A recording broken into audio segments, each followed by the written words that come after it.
Hello chess friends and welcome to Jozarov chess channel and welcome to the game that everyone was waiting for. Welcome to the spectacular gameplay by Gukesh against Magnus Carlsen from the Superbet Rapid and Blitz chess event that's going on now in the beautiful city of Warsaw in Poland. So after Gukesh won now the 2024 candidates, I think he has a little bit all eyes on me going on here. Everyone wants to beat Gukesh for sure now because let's repeat it again, Gukesh is the world's youngest World Chess Championship challenger of all times with only 70 years, which is really epic. But now he's facing the final boss. He's facing still, I would say, the strongest, of course, player in the world, Magnus Carlsen. Let's see now what happened. In my opinion, a very beautiful and spectacular game. So with the white pieces, Gukesh opened here with the move e4, e5 by Magnus Carlsen. Let's repeat it again. The tempo of this game is 25 minutes on the clock plus 10 seconds increment per move, which is really, I think, a beautiful and dynamic tempo for a chess game for sure. So after move e5, knight to f3 by Gukesh, we have knight to c6 by Magnus, bishop to c4, and now knight to f6, the two knights defense. We have now the knight's attack with knight to g5. Magnus, of course, continues with the move d5, breaks and enters here in the center of the board, and now after e takes d5, knight to d5 would be, of course, not so good. Then you face the fried liver attack. This wasn't played in the game, but let's repeat it again, a little bit theory. King to f7, then after queen to f3 and king to e6, then knight to c3 is white's continuation. There are many winning games. I guarantee you with the black pieces you will not have fun in this particular line. So after e takes d5, the main line is here to play something like knight to a5, hitting the bishop. Very standard line with also great success for black. But now Magnus deviates, I think, from the optimal line. Magnus plays now the beautiful Ulvestad variation with the move b5, plays an amazing flank attack here immediately. It's a tricky line. For instance, what you could try, bishop to b5 is of course an option for white. Here Gukesh didn't play it, but let's really practice a little bit theory. I think it's very important to know a little bit about the sidelines. After bishop to b5, actually then black can get an activity with queen to d5, and after something like bishop to c6, queen to c6, black gains equality. Black is down in material but has, I think, a beautiful piece activity. Look at this, the queen is very centralized, very well placed, hitting the diagonal. Bishops are very active. Knight will come into the game for sure. Black is only two moves far away from calcing. I think this is a perfect position for a beautiful attacker like, of course, Magnus Carlsen for sure is. So really dynamic for position. So after move b5 that Magnus played, here Gukesh plays actually the optimal line, plays now the move bishop to f1, because if you play now something like queen to d5, now you see you don't have now an attack against the bishop. Now Magnus would be challenged, of course, in this way, knight to c3, and then actually white is again having a much better position, I would say, after queen to c5, bishop to b5, and you see now there is simply no extra tempo here by the queen against the bishop. So I would say here really a beautiful position now finally for white. So that's why after this move bishop to f1 that Gukesh played, Magnus plays now knight takes d5, which gives here Gukesh now the opportunity to take the pawn. Really beautiful opening theory by both of these players. Really interesting and important lines that we have to know. Bishop to b5 gets now again this pawn, but now the queen is not centralized, the queen is not hitting the bishop. If you take, of course, this one, then bishop to c6 is going to happen, so it's simply not working. So that's why here bishop to b7 by Magnus, and now d4 by Gukesh. Again, a great move. We have e takes d4. The bishop is, of course, protecting the knight. No attacks by the queens are dangerous now, and now here Gukesh simply castles. So here I think white is slightly better. Gukesh found, I think, so far the optimal lines in this beautiful line of the Italian opening. So we have bishop to e7, and now Gukesh already makes a tiny little inaccuracy, plays now the move knight to f3. And you see now by Gukesh, he's not playing, I would say, mistakes or blunders or something, but he's playing really not the optimal lines. And you see also with this move, in the beginning, it seems that it's a natural, good move, but you're blocking out the queen. The queen doesn't have now good squares. The queen cannot be included into the attack. Also, we have to notice there is a certain lack of development here of white pieces. So although it's a natural move to get to the knight on most active square, here actually queen to h5 was much more powerful here for Gukesh. Let's see. As I said, I'm sorry if I'm deviating a little bit too much into opening theory, but I think we should really understand what's going on now on the board, because many of you could maybe reach this position. Many of you are trying maybe to play this Ulvestad variation of the Italian game, and you want to of course know also white opportunities, black opportunities. So a very important game, because there are not so many games in the database after queen to h5. There's only one game that I see, Ortik Nigmatov against Andrei Esipenko, in which black actually won the game, even in the optimal line here by white. After queen to h5, look at this, g6, the queen stays active, very cool here, queen to d7, and now rook to e1, a6, bishop to a4.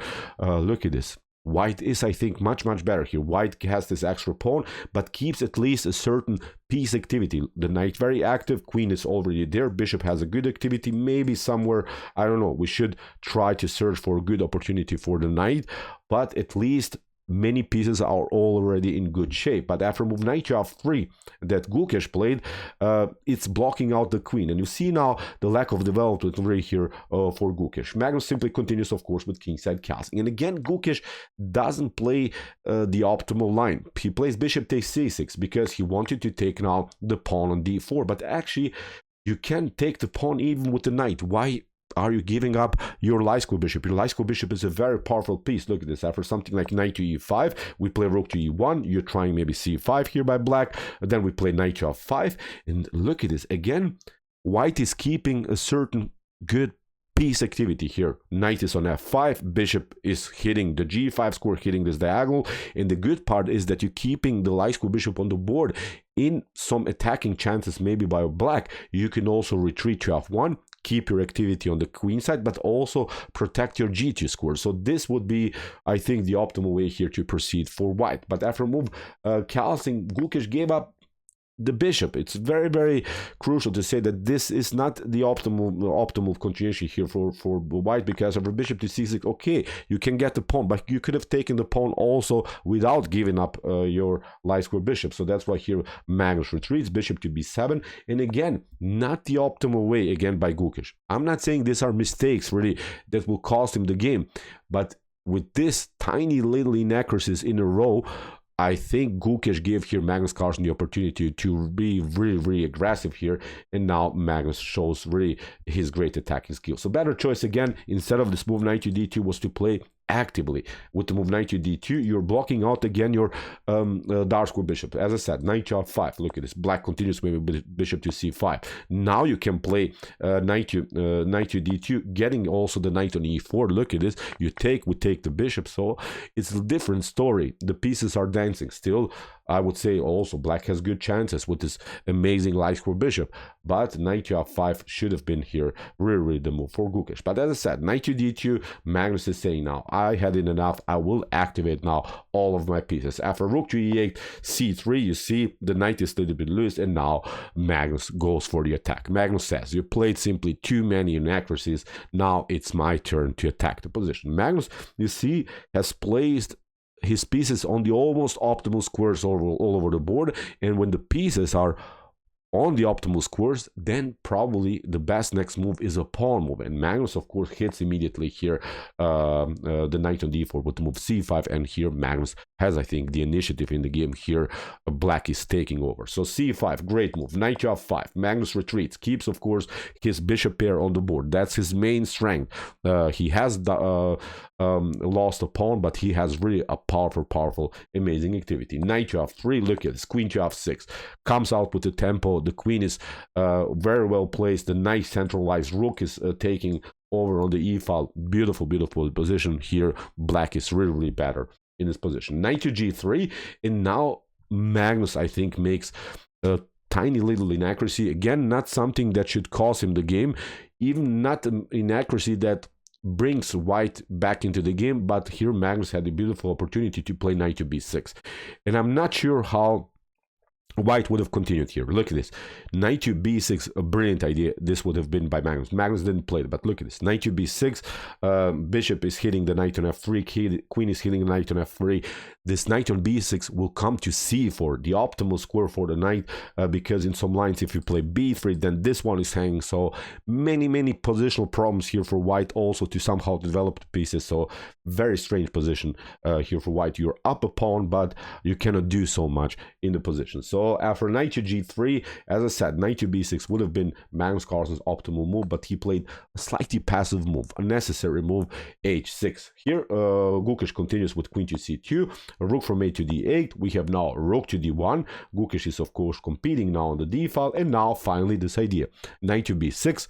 Magnus realized his chances to bring the knight on c4, but it was, of course, a little bit slower. This move, h6, was really very unnecessary by Magnus Carlsen. We have now rook takes d8. Gukesh simplifies the game, plays now knight to e1. He has to now protect the pawn on g2 in a different way. You see, very tough for Gukesh to defend everything because the bishop pair is really powerful here. Magnus occupies the e file with rook to e8, bishop to e3, and now knight to c4. The plan that we have talked about. Knight to f1, knight takes e3, knight takes e3, and now another beautiful move here by Magnus in which he shows his great attacking skills. He plays now the move c4. Great idea. If you take, for instance, knight takes c4, this wasn't played in the game, but we want to see, of course, what would have happened. Then bishop, queen to g5, knight to e3, and bishop to c5 is simply creating so much pressure against White's king. Look at this. In some lines, if you're careless, we can even, I don't know, play bishop to e3, rook takes e3, f takes e3, and maybe the little checkmate. So far, the knight is protecting this, but as I said, as a long-term idea, as a long-term tactical plan, this is Magnus Carlsen's very powerful setup. So this after move c4, we see knight takes c4 is not a good continuation here for Gukesh, but Magnus played a beautiful move because he's finally getting this other beast into the game. Now Magnus wants to develop really in a powerful way his amazing bishop pair. We have queen to a4. Gukesh is saying, I will try to get the pawn with the queen, but Magnus continues with rook takes e3. Very wild stuff. Sacrifices the rook for the exchange, but brings now the bishop into the game, and from this point on, it's really tough quest here for Gukesh to defend. Here, Gukesh had to find the optimal move to defend this position. He had to play here the move queen to e8. And I still think this game should probably lead into drawish lines, because after something like king to h7, you can play now finally knight to f3, getting the knight into the game. And the good part is that the queen is protecting the pawn on e3. Now after something like bishop to f3, g takes f3, the queen is coming, you're trying to defend, and actually what Black can gain here is, I think, only a couple of checks, but without even including other pieces. Look at this. You cannot even in this line play queen to h2. You cannot take the pawn, because then actually after queen to e4, king to g8, White can defend this position. White will eventually include the rook into the game, and here this position White should be slightly better. So that's why here in this scenario, after king to f2, Black should simply repeat checks, and then White will play always king to g1, king to f1, and this one is protected. You see, pawn on e3 is protected by the queen and the pawn, and as I said, this should be probably a drawish position. But after move bishop to c5 by Magnus, Gukesh plays now huge mistake, plays now knight to f3, and Magnus is saying thank you, bishop to e3. From this point on, I think it's becoming simply one-way ticket in Black's favor. So after bishop to e3, king to f1, we have now bishop to c6. Good move also by Magnus, because actually bishop takes f3, many of us would play, but actually it doesn't bring you so much, because after queen to e8 check, now the queen is coming into the defense, and Black cannot win this game for sure. So that's why after king to f1, Magnus continues with the best move, bishop to c6. Gukesh has to now step back, has to now defend his knight on f3. Magnus continues with bishop to e4, prepares now the dangerous check on d3. Gukesh continues with queen to d7, and now Magnus makes the crucial mistake. He plays now a huge blunder, plays now king to h7 in a completely winning position. Magnus messed up his game with this move king to h7. everything was almost perfect in Magnus Carlsen game. Really beautiful opening through in the beginning. Surprise element I think he has gained here, but now he messed up his game. Look at this. A better choice is obviously bishop to d3 check. You have to step back. Now the queen is coming. What should you do? You're trying maybe now check after king to h7. You cannot take the pawn here in order, I don't know, maybe somehow to deliver checks, because this bishop is covering everything, but actually you get even in some lines checkmated. Look at this. You're trying somehow to sacrifice the piece, but no good checks are possible. With queen to e1 you're getting checkmate. So even if you try something like b3 here in this position without playing queen to f7, then we can play check here. Look at this crazy position. You have to now take the queen is coming into the game, will deliver new check, queen to c3.